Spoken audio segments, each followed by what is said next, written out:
जय श्री कृष्ण।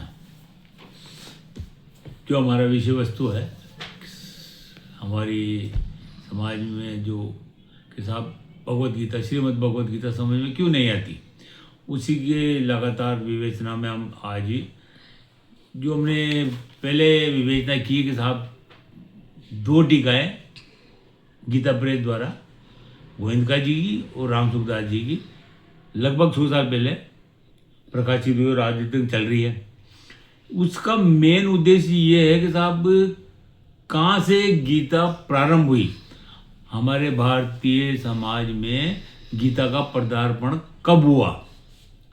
ये जो आज हम भौतिक जितनी भी उन्नति देखते हैं वो 150 साल के करीब हुई है, और उसमें 100 साल गीता प्रेस के द्वारा जो 2 टीकाएँ लिखी वो है।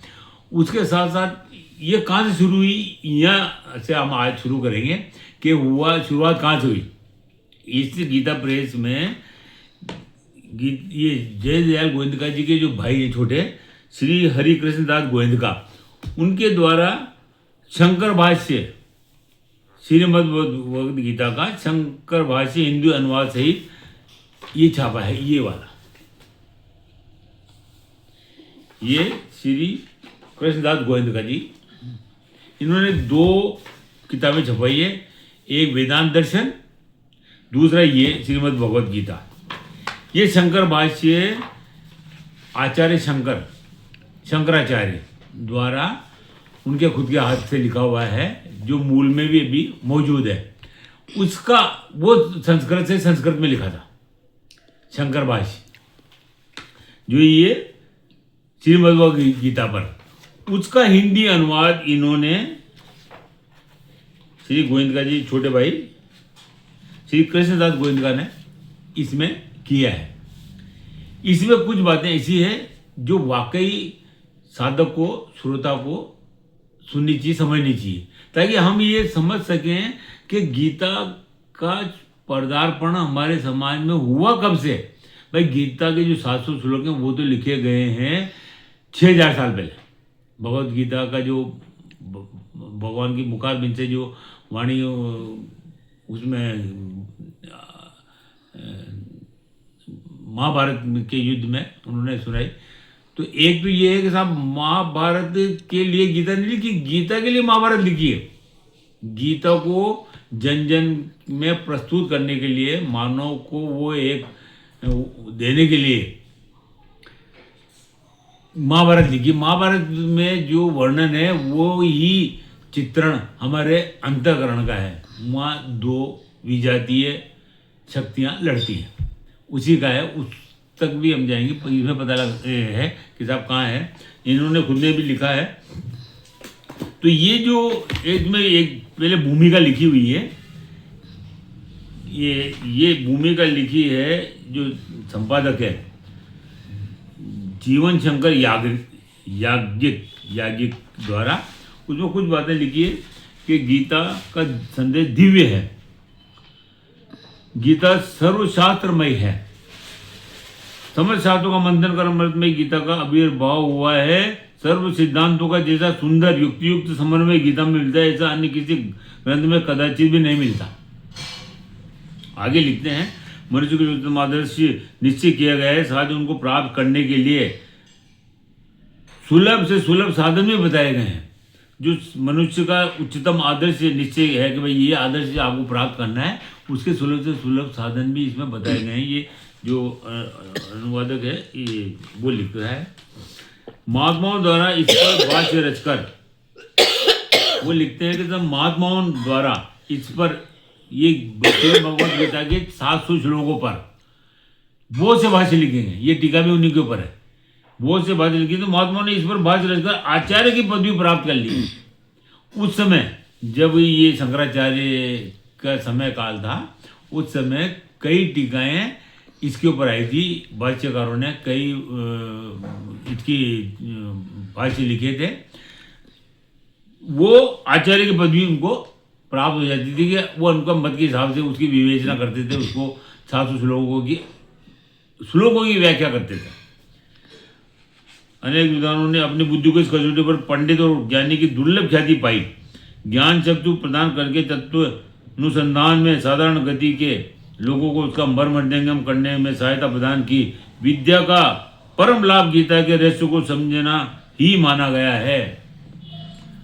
अगर हम अपने आप को बुद्धिजीवी मानते हैं, विवेकी मानते हैं, तो हमारे को उसका जो लाभ है, अगर हम अपने आप को बुद्धिमान मानते हैं, तो ये है कि गीता का परम रहस्य को समझना ही माना गया है परम लाभ।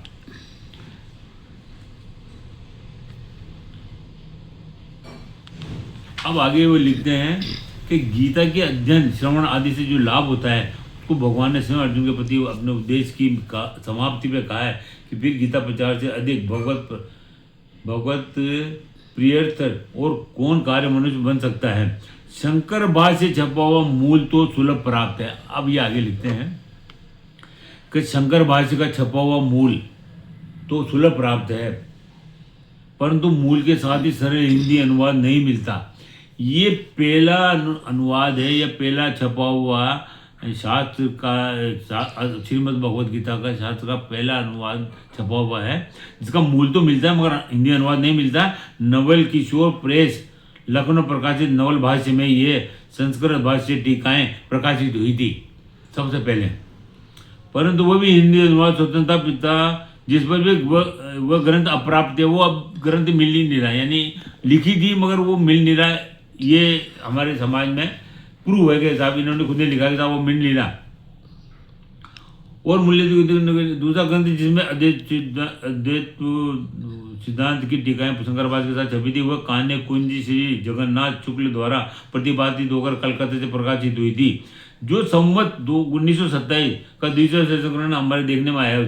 शंकर भाष्य का अनुवाद नहीं है, इसमें भी हिंदी अनुवाद स्वतंत्र है, शंकर भाष्य का अनुवाद नहीं है। तो ये जो कहना चाहते हैं उसका साधारण भाषा में हम बताएं आपको, तो शंकर भाष्य सबसे पहले श्रीमद् भगवद गीता का उपलब्ध है, इसके पहले का कोई नहीं है। और उसका हिंदी अनुवाद ये गोविंदका जी ने, जो उनके छोटे भाई हैं, उन्होंने ये किया है श्री कृष्णदास जी गोविंदका द्वारा। तो ये यहाँ आगे एक ये हमारे जो टीकाकार हैं उनका अगर हम पीछा करते जाएं तो ये एंड होता है, शुरुआत यहाँ से हुई। शंकर भाष्य का अनुवाद जो संस्कृत से संस्कृत में था, शंकर भाष्य, उसका हिंदी अनुवाद इन्होंने पहली बार किया। इसके पहले की कोई टीका, कोई भाष्य या कोई अनुवाद नहीं है भारतीय इतिहास में। ये बात इसलिए कही गई कि यहाँ से हम शुरुआत करेंगे कि यहाँ से कहाँ कहाँ भाष्यकारों ने मोड़ लेते गए और हमारी उन्होंने जो व्याख्या की उसमें हमारी सोच में क्या पड़ता गया, आज हम जिस स्थिति में उसके कारण कितने हैं। क्योंकि हमारा तो शोध का विषय ये है कि सब हमारे श्रीमद् भगवद गीता समझ में क्यों नहीं आती। तो ये शुरुआत कहाँ से हुई, इससे। वो संस्कृत से संस्कृत में थी, यानी उन्होंने कोई मिलावट नहीं की, आचार्य शंकर ने कोई मिलावट नहीं की। मिलावट किया हुआ भाष्यकारों द्वारा, जहाँ उनको समझ में नहीं आया वो उन्होंने अपना मत लगा दिया या पूछ पाछ के लगा दिया। वो अब यहाँ से हम शुरुआत करेंगे, तो फिर आगे हम थोड़ा इनका जो शंकराचार्य ने जो खुद लिखा है उसका करेंगे पाठ। गीता का तो पाठ हम बाद में करेंगे, पहले हम यहाँ से शुरू करते हैं साहब किस किस ने क्या लिखा। हमने अभी बताया था साहब रामसुंदर जी ने क्या लिखा अपने नम्र निवेदन में, उसके बाद बताया साहब श्री गोविंदका जी ने क्या लिखा। अब ये जो इन्होंने लिखा है वो बता रहे हैं। उसके बाद शंकर भाष्य का अनुवाद नहीं है और वह पुस्तक भी दुष्प्राय है, यानी मिलती नहीं है। भार्गव जी बड़े विद्वान थे, समग्र महाभारत को मूल अनुवाद सही उन्होंने प्रकाशित किया और वेदों को अर्थ से छापा। उनके प्रति कृतज्ञता करना हमारा धर्म है। खेद यह है कि उसके ग्रंथ कहीं खोजने पर भी अब नहीं मिलते। उन्होंने भी किया था मगर उसके भी ग्रंथ अब नहीं मिलते। यहाँ ये लिखा है मूल हिंदी अनुवाद शंकर भाष्य का इससे पहले कहीं प्रकाशित हुआ हो ऐसा नहीं जान पड़ता। यानी शंकर ये खुद लिख रहे हैं कि साहब इन्होंने खुद पता लगा लिया और सर्च भी किया, तो ऐसा कोई भी भाष्य मूल या उसका कोई इस अनुवाद के पहले शंकर भाष्य का नहीं है। ये पहली बार भारतीय इतिहास में हुआ।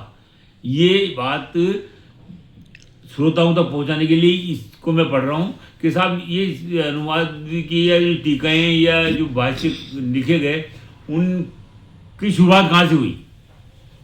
अब आगे लिखते हैं वो कि अखिल धर्मों का मूल हिंदू लोग वेदों को मानते हैं। वेद स्वतः प्रमाण ईश्वर की वाणी है, परंतु वेद के दो भाग हैं, मंत्र और ब्राह्मण। ब्राह्मण भाग के अंतर्गत यज्ञादि कर्म कांड है, और दूसरा आरण्य वो ज्ञान कांड है। बहुत ही सही है ये। वेदों की जब व्याख्या होगी तब बताएंगे कि दो कांड है, एक उसमें कर्म कांड भरा पड़ा है, ज्ञान कांड कम है। ज्ञान कांड से मतलब था वेदों को, मगर जो ये भाष्यकार है, टीकाकार है, लिखने वाले जिन्होंने वेदों में लिखते गए और उनकी जो एंड में संकलन हुआ उसमें बहुत सारा हिस्सा कर्मकांड का था, कर्मकांडों का है, और ज्ञान कांड का कम है। इसी कांड ज्ञान कांड में उपनिषदों की गणना है। जो ज्ञान कांड है वेदों का, उसी में उपनिषदों की गणना आती है। सारे उपनिषद उस ज्ञान कांड के अंतर्गत हैं। प्राचीन शास्त्र और विद्याओं में प्राय एक उपनिषद भाग हुआ करता था जो तद विषयक रहस्यमय ज्ञान की शिक्षा देता था। उस विषय से संबंधित जो रहस्यमय ज्ञान था उनको उपनिषदों में लिखा जाता था। उच्च कोटि के अधिकारी उसको गुरुमुख से श्रवण कर प्राप्त कर सकते थे। साधारण जिज्ञासुओं को उस रहस्य में तात्विक ज्ञान का अधिकारी नहीं समझा जाता था। एक मिनट बंद कर दो।